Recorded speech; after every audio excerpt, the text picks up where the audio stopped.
Guys हम जैसे ही जाने के लिए निकले तो हमने देखा कॉलोनी में ऊँट, और जैसे ही हम पास पहुंचे तो हमने देखा कॉलोनी के कुछ लोग ऊँट की सवारी कर रहे थे। और इंसान तो बहुत खुश हो गया था और मेरे से कह रहा था चलो सवारी कर लें। और गाइस हमने अब उठा लिया था ग्रोसरी का सामान, क्योंकि हम छोड़ गए थे अंकल के पास ही से सब्जी लेने चले गए थे। और अब हम आने लगे थे घर घर पहुँच। हेलो गाइस, राधे राधे, सभी को नमस्ते। और आज है संडे और मैं और ईशान थे घर पे। छुटकी गई हुई थी पार्लर, तो मुझे और ईशान को ही जाना पड़ेगा आज संडे के बाजार।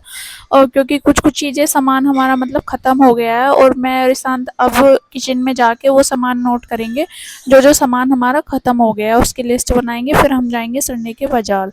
और मैं आ गई थी किचन में, ईशान ने ऑलरेडी सामान निकाला हुआ था सारा, डब्बे उब्बे ये देखे सारे डब्बे फैला रखे हैं उसने। और ये कॉपी पेंसिल में नोट कर रहा है कि क्या सामान हमारे पास है और क्या सामान थोड़ा बचा हुआ है जो एक आध हफ्ता चलेगा। हम वो भी लिख रहे थे कि अगले हफ्ते फिर से हमें वो सामान लेने जाना ना पड़े। और ईशान ने पूरी, वैसे ईशान सारा सामान खुद लिख भी लेता है, और अगर इसे भेज दो बाजार तो ले भी आता है, पर मैंने इसे अकेला भेजना अच्छा नहीं समझा कि आज छुट्टी नहीं है, तो मैंने सोचा मैं ही चली जाऊंगी इसके साथ बाजार सारा सामान लेने। और सामान भी कुछ ज़्यादा ही हो गया था, मैंने इसकी नोटबुक में देखा तो काफ़ी सारा सामान इसने लिख रखा था जो कि हमारा ख़त्म हो चुका था या ख़त्म होने वाला था। पूरे हफ्ते का आगे तक देखना होता है। और फिर हम सामान उतार के देखने लगे थे दूसरे डब्बे में से, तो हमने देखा यहाँ पे बहुत सारी चींटियाँ हो गई थी। छुटकी ने यहाँ पे लक्ष्मण रेखा की दी थी जिससे कुछ चींटियाँ बेचारी ये मर गई थी, पर अभी भी यहाँ पे चींटी आ रही थी। और ये चींटियाँ आना ही बंद नहीं हो रही हैं, पता नहीं। फिर मैंने ईशान से बोला कि आप इसकी सफाई कर दो, और जो चींटियाँ आ रही हैं इनके लिए हम दोबारा से लक्ष्मण रेखा खींच देते हैं ताकि ये यहाँ से भाग जाएं, मरे ना। और ये यहाँ पे ऐसा कुछ रखा हुआ नहीं है जिस वजह से ये आ रही है, पर साइड में ना मैंने फिर देखा कि यहाँ पे केचप का डब्बा रखा हुआ है, मीठा वाला, ये किसान केचप का, शायद हो सकता है इसकी वजह से आ रही हूँ। तो फिर मैंने इसको हटवा दिया यहाँ से और साफ़ सफाई करा दी उसकी। और गाइस मैं ना ईशान के लिए पहले चने लेके आई थी, 1 किलो चने लेके आई थी। ये बोल रहा था कि दीदी सुबह में मैं चने खाया करूँगा, लेकिन एक दिन भी ऐसा नहीं हुआ कि ईशान ने चने भिगोए हो खुद से। मैंने अगर भिगोए हैं तो इसने चने खा लिए, और मैं भूल जाती हूँ तो ये ऐसे ही रखे हुए हैं चने, बिल्कुल भी ध्यान नहीं देता है अपने खाने पीने पर, जबकि इसको चने खाने चाहिए। बताया भी है इसके कोच ने कि इसको सुबह में चने वने दिया करो। तो गाइस मैं रेडी हो गई थी बाजार जाने के लिए। वैसे तो रेडी होने में कुछ था ही नहीं, कपड़े तो वही पहन रखे थे, बस मैंने अपने बाल में थोड़ा सा कंघा किया था। और ईशांत के बाल तो है ही नहीं कंघा करने के लिए, तो ये तो बस वीडियो बनाने में लगा हुआ था और बता रहा था अपने सामान कि मुझे अपने लिए ये लेना वो लेना। तो मैंने इसको यहीं पे मना कर दिया था कि ये मैं ते वहाँ पे ये सब मत करना बाजार में कि मुझे ये लेना वो लेना। और जैसे ही हम निकले गली में से हमने देखा सामने से ऊँट, और ईशान तो इतना खुश हो गया था ऊँट देखकर। हम जैसे ही पास पहुँचे तो हमने देखा कॉलोनी के कुछ लोग ऊँट की सवारी कर रहे थे। फिर हम पहुँच गए ग्रोसरी की दुकान पे। ग्रोसरी वाले के यहाँ ये मैंने देखा कि क्या क्या आइटम लगे हुए हैं। फिर हमने अपने पेपर से मैंने मतलब पूरी लिस्ट घर पे ही पढ़ ली थी कि क्या क्या सामान मुझे लेना है और क्या क्या नहीं। तो मुझे यहाँ देखने के बाद ही सामान याद आ रहा था कि हाँ मुझे ये भी लेना है वो भी लेना है। फिर हम जब इधर आए थे तो मुझे याद आया कि मुझे ईशान के लिए थोड़े ड्राई फ्रूट्स लेने थे और भुजिया लेनी थी।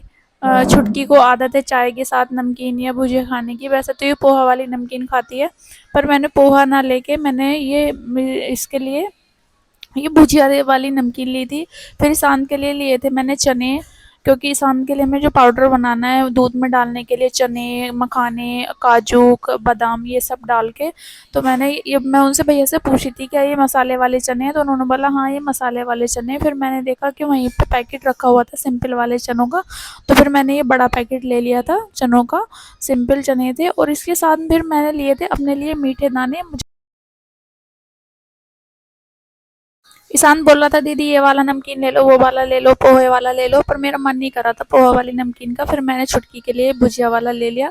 और फिर आगे थे हम दूसरी साइड सामान लेने के लिए। तो यहाँ से हमें मसाले वगैरह किचन का और भी सामान लेना था, तो मैंने एक तो यहाँ से सर्फ एक्शन लिया था, क्योंकि सर्फ हमारा डब्बा भरा रखा था, पर मुझे ये था कि फिर अगले हफ्ते लेके आना पड़ेगा, इसलिए अभी ले ही लेती हूँ।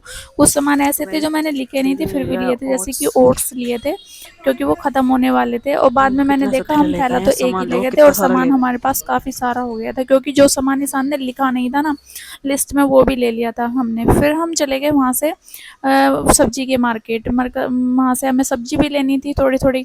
तो ईशान, मैंने यहाँ पे बोला कि हम जा रहे हैं अब सब्जी वाले मार्केट। तो ईशान कह रहा है कि नहीं नहीं, सब्जी वाले मार्केट नहीं, मार्केट से सब्जी लेने हैं। तो मैंने कहा हाँ एक ही बात है। तो हमने वहाँ से ले, गाइस यहाँ पे क्या है, लौकी को बोलते हैं घिया, हम बोलते हैं लौकी। तो मैंने यहाँ से ले ली थी लौकी, तोरी और मिर्चें, जो जो सामान मतलब इनके पास था, मैंने एक ही जगह से यहाँ से परचेस कर लिया था। और फिर ईशान ने बोला कि दीदी वो टमाटर भी लेने हैं। तो हम चले गए फिर टमाटर लेने के लिए वहाँ से, क्योंकि इनके भैया के पास टमाटर नहीं थे। फिर पहुँचे हम टमाटर वाले के पास और मैंने इनसे बार्गेनिंग की कि कितने को दिए हैं टमाटर। तो हमने लिए थे 20 रुपए के, शायद आई थिंक 20 के ही टमाटर हमने लिए थे। हाँ, नहीं आधा किलो मैंने टमाटर लिए थे। मैंने और लिए फिर अरबी ईशान 15 कहने लगा कि अरबी ले लो। तो हमने ली हम थी 3 अरबी। जन हैं इस अरबी पर्सनल वाली उन्होंने के ली बाद। थी 15 रुपए की। ईशान कह रहा है इसमें हंसने तो की क्या दीदी बात ले है। रही है यहाँ पर हंसी मुझे इसलिए आ रही नींबू थी और क्योंकि अदरक। 15 रुपए की अरबी 2 लोगों के लिए, थोड़ी सी अरबी लग रही थी, वो भी हंस रहे थे अंकल। और फिर हम पहुंचे अदरक वाले के पास और ये अदरक ना मुझे धुला हुआ लग रहा था और मैं ईशान को दिखा रही थी कि कहीं ये धुला हुआ तो नहीं है, खराब तो नहीं है। फिर मैंने इनसे पूछा अदरक का रेट, तो उन्होंने बताया 80 रुपये पाव। मतलब वाओ, इतनी महंगाई, बाप रे, 80 रुपये पाव अदरक। तो हमने तो भाई इनसे भाव पूछ के, और हम तो अदरक हमने वहीं छोड़ दिया था। और फिर हमने इनसे ले लिए थे नींबू, क्योंकि मुझे नींबू भी लेने थे। फिर हम वहाँ आ गए थे वहाँ से। फिर हम चले गए थे फल वाले के पास, क्योंकि हमें लेने थे केले। तो ईशान ने कहा कि आगे से लेंगे, तो हम आगे की तरफ चले गए थे। फिर मैंने यहाँ पे भी बार्गेनिंग करी, मुझे आदत है, क्योंकि ये लोग मार्जिन इतना हाई फाई रखते हैं अपना। तो ये कह रहा था कि 50 के 12 हैं, 40 के 12 हैं। तो मैंने लिए थे 50 वाले 12, क्योंकि वो अच्छे थे देखने में। और फिर मैंने उनको पेमेंट कर दिया था ऑनलाइन। हमारे पास कैश में पैसे नहीं थे, सारा पेमेंट मैंने ऑनलाइन ही किया था। फिर अब मुझे लेने थे आम, क्योंकि मुझे आम खाना बहुत पसंद है और अब आम का सीज़न जाने ही वाला है।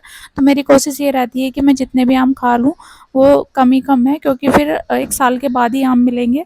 और ईशान कह रहा था कि यहाँ पे भी, ईशान कह रहा है कि दीदी देखो यहाँ पे भी बार्गेनिंग कर रही है। और मैं तो भाई करूँगी बार्गेनिंग। मैंने यहाँ पे बार्गेनिंग की थी तो 2 किलो आम पे मैंने 40 रुपये कम कर लिए थे। और मैं तो बहुत खुश थी कि चलो कम से कम 40 रुपये बचाए। वो लोग इतना बढ़ा बढ़ा के चढ़ा के रेट बताते हैं, उनके रेट के अनुसार हम पैसे देने लग जाएंगे तो हमारा ही नुकसान होगा ना। इसलिए मैं बार्गेनिंग कर लेती हूँ। उसके बाद मैंने ले लिए यहाँ से आम अपने लिए। और फिर हमने सामान उठा लिया था, क्योंकि बहुत सारा सामान था। तो हम ग्रोसरी का सामान वहीं पे अंकल के पास छोड़ गए थे कि हम पहले सब्जी ले आए, फिर वहाँ से सामान उठा के हम आने लगे थे घर। और आ गए थे घर। कसम से जीना की पैड़ियाँ चढ़ चढ़ के ऊपर आने में ही मैं तो थक गई थी। मैं तो सांस ही नहीं आ रहा था। मैंने आते ही क्या लिया किया, पानी पिया, पानी पिया। गर्म, बहुत गर्मी लग रही थी। मतलब पैदल ही चलना पड़ा सामान लेके। थोड़ा सामान ईशान को भी दे दिया था वैसे मैंने। फिर मैंने